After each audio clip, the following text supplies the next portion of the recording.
Howdy, howdy, and welcome back to Scream With Me.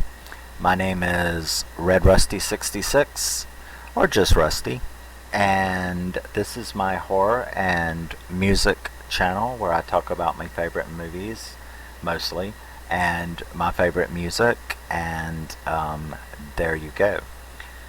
So, now, in this video, I want to talk about this fucking fantastic little hidden gem that I ran across.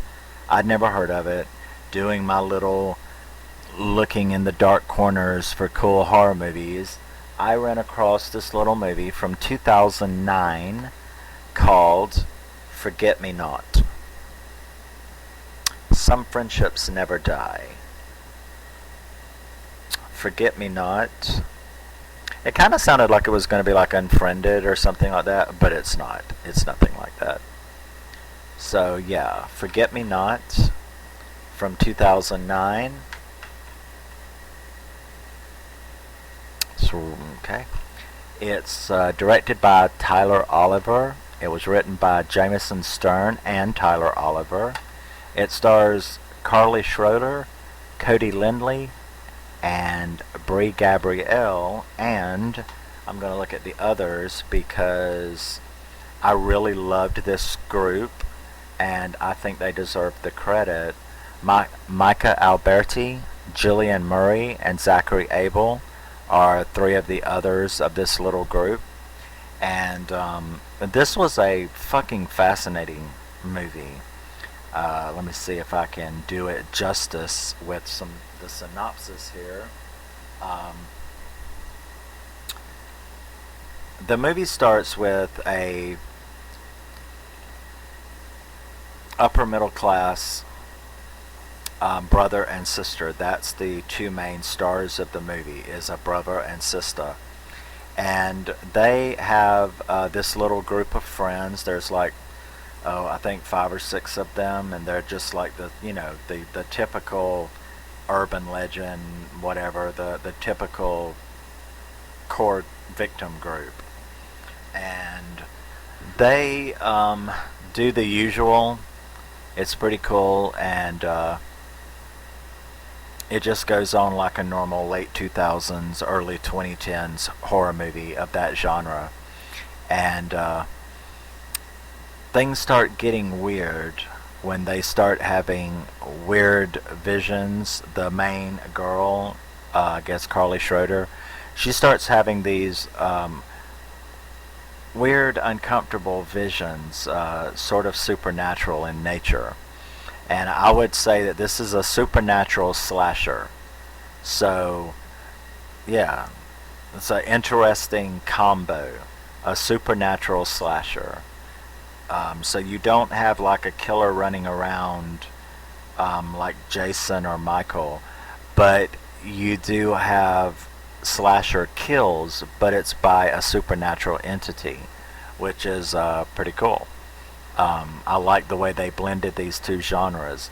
Now, the basis of this story, and also the name, Forget Me Not, after the first kill, and this has got some fucked up kills in it. This has got a nice kill count. As far as the kills themselves are pretty imaginative and pretty cool. It seems that after the first kill is when you sort of see how this story is going.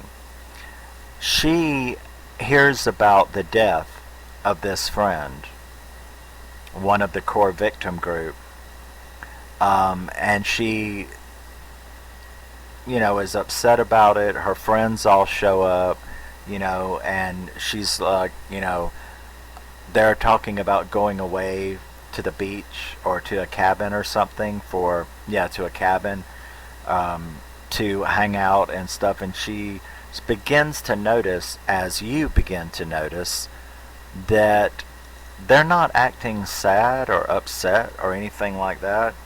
And she gets into the car with them and they take off, and they're all just carrying on like everything is fine, and she finally like says something about it, because this is like from the outer circle of their group, And she basically gets the point across of, why are y'all acting like everything is fine? I mean, this person is dead. And they're like, who are you talking about? And that's when she starts going, what the fuck you mean, who are you talking about? Like that was your best friend. She was our friend. Or he, I think. I'm not sure if it was a boy or girl. I think it might have been a girl that got killed first, or a boy, whichever one. But it was like, that was your best friend. It was our friend. What the fuck are you talking about? Who? And I loved the way they stretched that out there in that little moment, because it didn't happen over 3 minutes. This was a pretty, I guess that little section of the movie was about 15 minutes long, of her and the audience beginning to notice that something wasn't right in their conversations and the way they were behaving. And when that occurred, with them like going, who the hell are you talking about? That's when you knew something was fucked up. Now this begins to happen more and more frequently. More and more of her friends are knocked off, and the rest of the friends that are left does not remember except for her. They don't remember this friend. So as each friend in this group gets knocked off, the rest of them forget except for her that they exist. Pretty damn trippy. I'm thinking the perfect scene, even though it happens late in the movie, the perfect scene that I can tell you about to describe this wonderful little trick that they're doing. One of the, they go to one of the houses of one of her friends. Now, just a couple of days ago, this house was full of his stuff, his parents, everything like that. She makes them stop by this house, and it's like hasn't been lived in 15 years, looks like. It's, decrepit, decapitated, decayed. You can tell like nobody's lived there in a decade or something. While they're there, one of the girls has a fight with her, and she gets left in the car by herself. This girl. She takes off running through the woods because she starts seeing this apparition that you've been seeing this whole movie.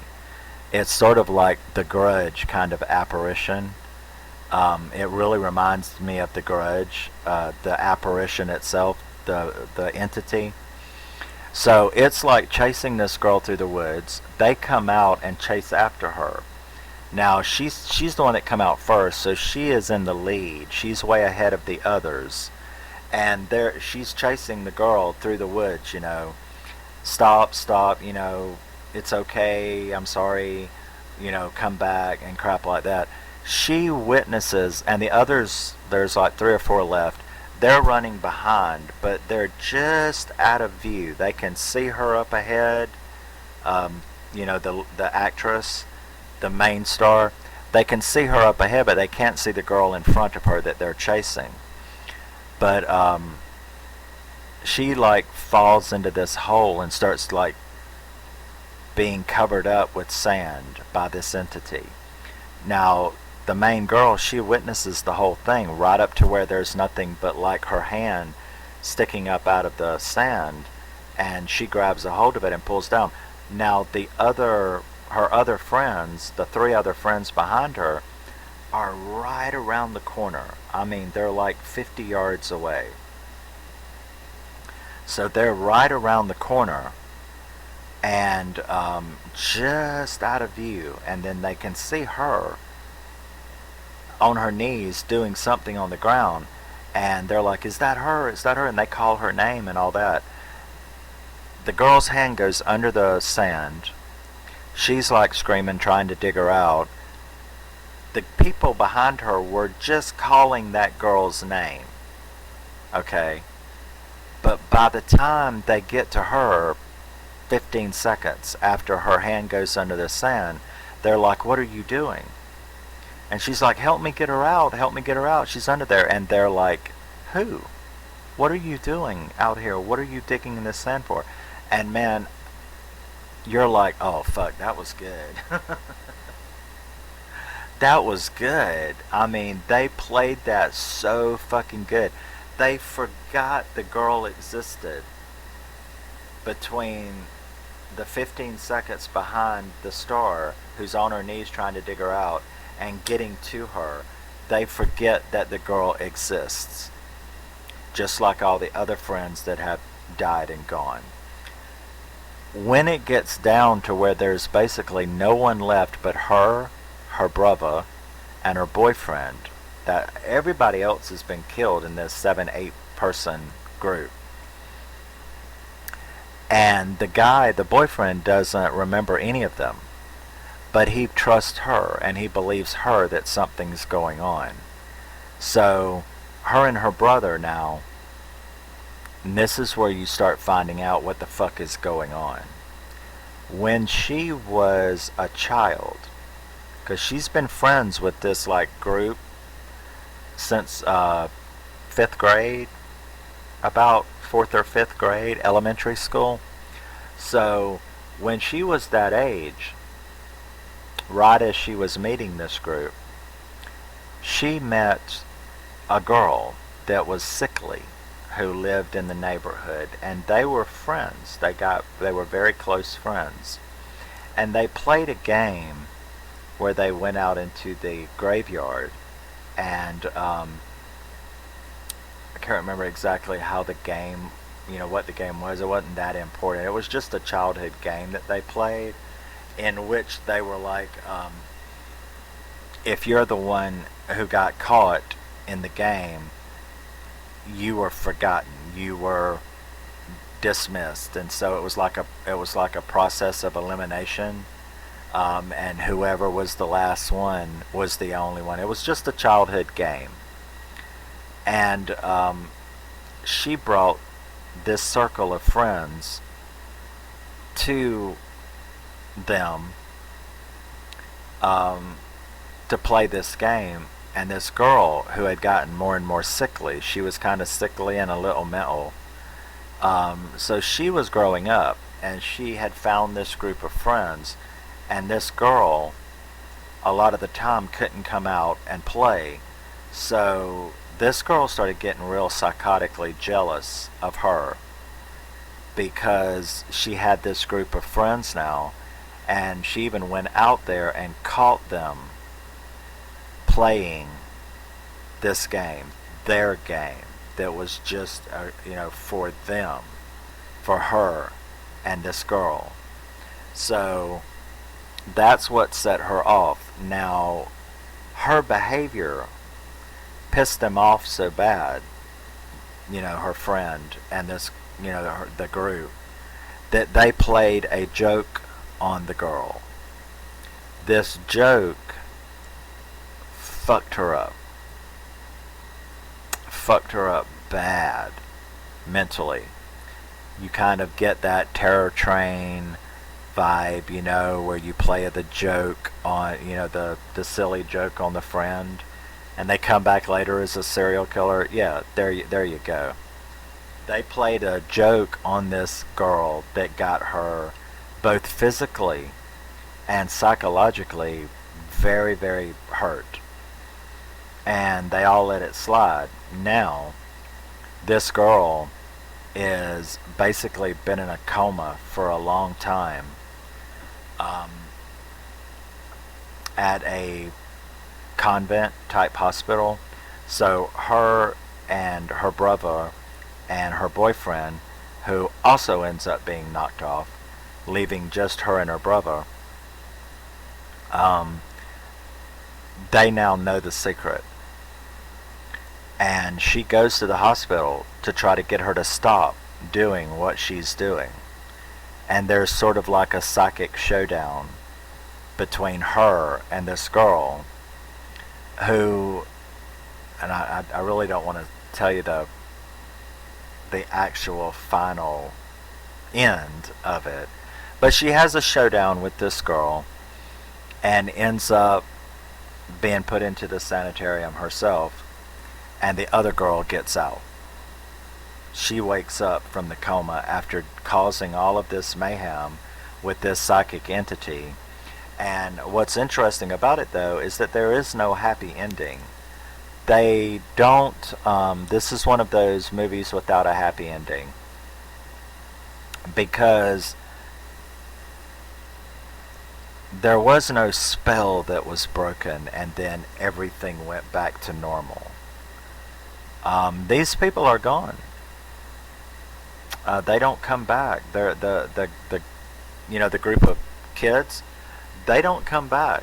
I mean, they're gone. She's now in a coma, and all of these people are dead, and they stay dead. And so this chick is like evil. The girl had become evil back when she was the child, that got spurned and was jealous of her and her friends. She became like connected to some kind of dark power and ends up winning in the end. And it's kind of left like that. I wish they'd have made a sequel. It was really prime for a sequel. But yeah, the acting is fantastic in this movie. It's definitely not B-level or anything. It is a fantastic late 2000s, 2010s. It's a wonderful entry in that genre. And like I said, I love the way that they mixed supernatural with slasher, because the kills in this movie are very, very slasher. Very slasher. So it's got the supernatural element, but at the same time is a slasher. So that's pretty cool in my book, because I like slashers a lot better than supernatural horror. I like it. I like supernatural horror, but it's not the same to me. So I thought mixing those two genres was very, very cool.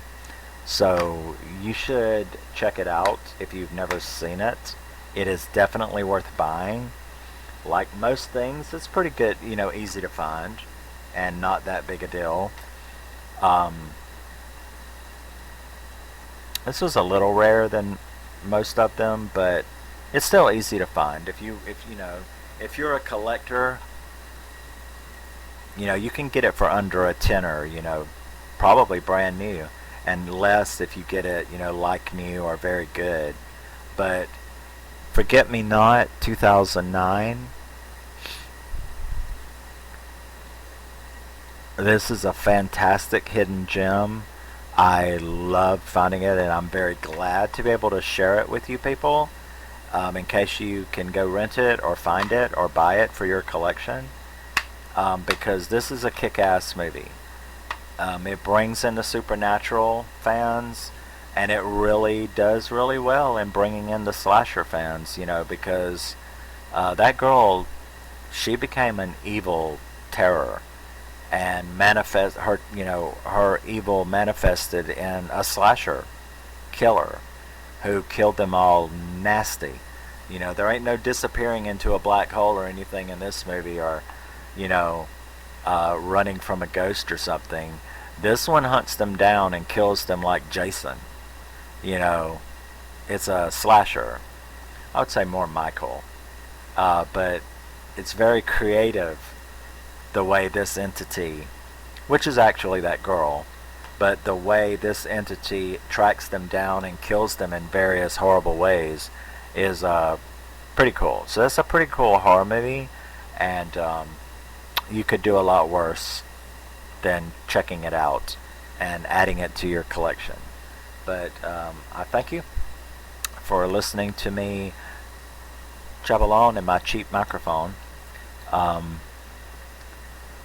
about yet another wonderful horror movie, Forget Me Not, from 2009. And check it out, and whatever else. I was going to say that coming up soon, I am going to tackle one of the big franchises. I recently bought my Chucky shirt, which you see back there, which is cool. And so, as I've said in other videos, I do tend to, everybody does the big ones, so yes, I want to do them all, but I spend a lot of time trying to show love to hidden gems and indie horror and stuff like that. But I am going to do my first big franchise, and that is Chucky. I'm going to go with Chucky. I'm going to, there's the remake and Child's Play and Child's Play 2 and Child's Play 3, which is my favorite, and Cult of Chucky and Curse of Chucky. And I know I can hear you saying it to the screen right now. What about Seed? And what about Bride? Well, you know what? I have an awful lot of music. Heavy metal, grunge, punk, alt-punk, post-punk, post-grunge, hard, aggressive rock, and I don't have one single Weird Al Yankovic CD. Because although I know it's supposed to be comedy, and although I know it's supposed to be funny, to make fun of some of the greatest songs and parody them, I'm not really into that. I wasn't very pleased that they took Chucky in that direction and had those two rather silly movies. I know a lot of people like Bride, and most people hate Seed, but I really have no interest in them, and guess what? I'm the one that has to shell out the money for it. And I don't want to buy Seed and Bride. I don't have any interest in them. And I know some people go, well, why don't you rent it or just steal it, download it or something. And man, I guess I could do that, but I just really have no interest in doing it. If you want me to do Seed and Chucky, then buy it and send it to me. But I'm not spending money on Blu-rays of movies that I don't want.